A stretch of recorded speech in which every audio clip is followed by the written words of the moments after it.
बिहार की राजनीति में नीतीश युगांत हो रहा है या फिर एक निशांत युग की शुरुआत। क्या आप सोच सकते हैं कि जो नीतीश कुमार हमेशा परिवारवाद के खिलाफ रहे, अब उन्हीं की पार्टी के विधायक उनके बेटे को मुख्यमंत्री बनाने की मांग कर रहे हैं। मुख्यमंत्री आवास पर हुई जेडीयू की हाई लेवल मीटिंग के बाद जो खबरें निकलकर सामने आई है, उसने बीजेपी से लेकर आरजेडी तक की होश उड़ा दी।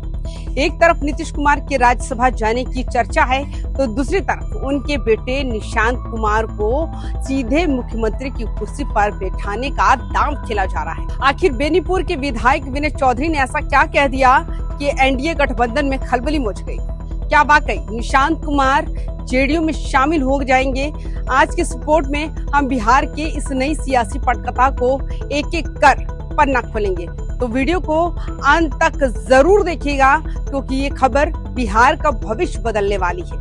नमस्कार दोस्तों, आप देख रहे हैं YBN बिहार झारखंड। मैं हूं आपके साथ मुदिता। बिहार की सियासत इस समय उस मोड़ पर है जहां हर एक पल नया सस्पेंस पैदा हो रहा है। पटना में नीतीश कुमार की अध्यक्षता में जेडीयू के सांसदों, मंत्रियों और विधायकों की बेहद अहम बैठक हुई। बैठक का एजेंडा तो कुछ और ही था, लेकिन चर्चा का केंद्र बन गए नीतीश कुमार के बेटे निशांत कुमार। बैठक के बाद बेनीपुर से जेडीयू विधायक विनय चौधरी ने जो बयान दिया, उसने आग लगा दी। उन्होंने साफ साफ कहा कि जेडीयू के विधायक नहीं चाहते हैं कि नीतीश कुमार राज्यसभा जाए। विधायकों की मांग है कि बिहार में मुख्यमंत्री जेडीयू का ही रहना चाहिए और वो चेहरा कोई और नहीं बल्कि निशांत कुमार होनी चाहिए। विनय चौधरी ने यहाँ तक कह दिया कि हमने नीतीश जी से आग्रह किया है कि निशांत को राजनीति में लाइए और उन्हें जिम्मेदारी सौंपिए। यहाँ एक बड़ा सस्पेंस नीतीश कुमार के राज्यसभा जाने के फैसले पर भी है। सूत्रों की माने तो दिल्ली में एनडीए के बड़े नेताओं के बीच एक नई डील की चर्चा है। चर्चा ये है कि नीतीश कुमार दिल्ली जाकर केंद्र की राजनीति में कोई बड़ी भूमिका निभा सकते हैं और बिहार की कमान जेडीयू के ही पास रहे। इसके लिए निशांत कुमार को लॉन्च किया जा रहा है। लेकिन सवाल ये है कि क्या बीजेपी इस डील को इतनी आसानी से मान लेगी?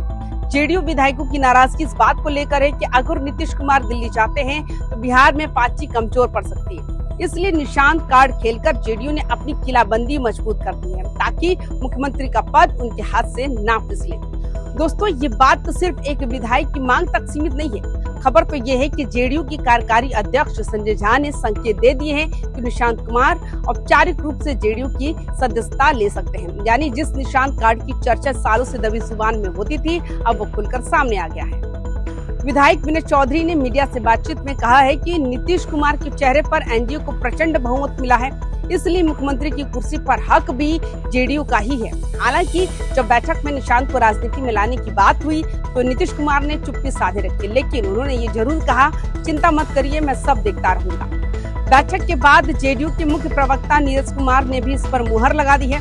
उन्होंने बताया कि पार्टी के कार्यकारी अध्यक्ष संजय झा और केंद्रीय मंत्री ललन सिंह की मौजूदगी में विधायकों ने एक सुर में निशांत कुमार को राजनीति में उतारने का स्वागत किया है। सबसे बड़ी खबर यह है कि निशांत कुमार ने अब खुद भी मन बना लिया है। उनका पूरा मन है कि बताया जा रहा है कि निशांत जल्द ही पूरे बिहार का दौरा करेंगे। ये दौरा सिर्फ एक यात्रा नहीं बल्कि निशांत कुमार की लॉन्चिंग मानी जा रही है। वो जनता के बीच आएंगे, कार्यकर्ताओं से मिलेंगे और शायद 2026 की नई सियासी बिसात का नेतृत्व भी करेंगे। आखिर विधायक निशांत कुमार के नाम पर क्यों अड़े हैं? इसकी सबसे बड़ी वजह है उनकी छवि। बिहार की राजनीति में जहां नेताओं के बेटे अक्सर विवादों और सुख में घिरे रहते हैं, वही निशांत कुमार अब तक चकाचौंध से बिल्कुल दूर रहते हैं। वो पेशे से इंजीनियर हैं और उन्हें नीतीश कुमार की तरह ही बहुत शांत और लो प्रोफाइल माना जाता है। विधायकों का तर्क है कि निशांत के पास अपने पिता की तरह ही बेदाग छवि है, जो जेडीयू को फिर से युवाओं के बीच लोकप्रिय बना सकती है। वह न तो किसी विवाद में रहे हैं और न ही उन्होंने कभी सत्ता का घमंड दिखाया है। यही वजह है कि पार्टी के पुराने नेता भी उनके नाम पर आसानी से सहमत होते दिख रहे हैं। अब यहाँ असली पेच फंसता है। एक तरफ बीजेपी अपने बुलडोजर बाबा यानी सम्राट चौधरी को मुख्यमंत्री प्रोजेक्ट करने की तैयारी में दिख रही है, तो दूसरी तरफ जेडीयू ने निशांत कुमार का नाम आगे बढ़ाकर बीजेपी को बैकफुट पर धकेल दिया है।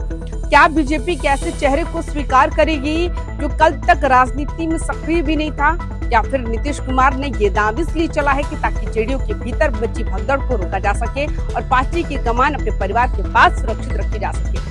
बिहार की राजनीति में अब परिवारवाद बनाम संगठन की एक नई जंग छिड़ने वाली है। लेकिन दोस्तों, ये सब इतना आसान नहीं है। तेजस्वी यादव और लालू यादव पर अक्सर परिवारवाद का आरोप लगाने वाले नीतीश कुमार के लिए ये फैसला गले की हड्डी बन सकता है। अगर निशांत कुमार मुख्यमंत्री बनते हैं तो विपक्षी पार्टियां, चाहे वो आरजेडी हो या प्रशांत किशोर की जनसुराज, सीधे नीतीश कुमार पर हमला बोलेगी। अंत में नीतीश जी भी उसी रास्ते पर चल पड़े। विधायकों की इस मांग ने नीतीश कुमार को एक धर्म संकट में डाल दिया। एक तरफ पाची को बचाना है तो दूसरी तरफ अपनी मिस्टर क्लीन और परिवारवाद विरोधी इमेज को बरकरार रखना है। अब देखना यह है कि क्या नीतीश कुमार अपनी विचारधारा से समझौता करेंगे या फिर पाची की बगावत को शांत करने के लिए कोई नया रास्ता निकालेंगे। तो दोस्तों, क्या आपको लगता है कि निशांत कुमार बिहार के अगले मुख्यमंत्री बन सकते हैं? क्या उनमें वो राजनीतिक समझ है जो नीतीश कुमार के पास है, या फिर जेडीयू का ये दांव सिर्फ बीजेपी पर दबाव बनाने की कोशिश है? अपनी राय कमेंट बॉक्स में जरूर दीजिएगा। क्या आप निशांत कुमार को बिहार के सीएम के रूप में देखना चाहते हैं? बिहार के इस महासियासी हलचल के लिए, हर अपडेट के लिए YBN बिहार झारखंड को सब्सक्राइब करें और इस वीडियो को शेयर करें। देखते रहिए YBN बिहार झारखंड। जय हिंद, नमस्कार।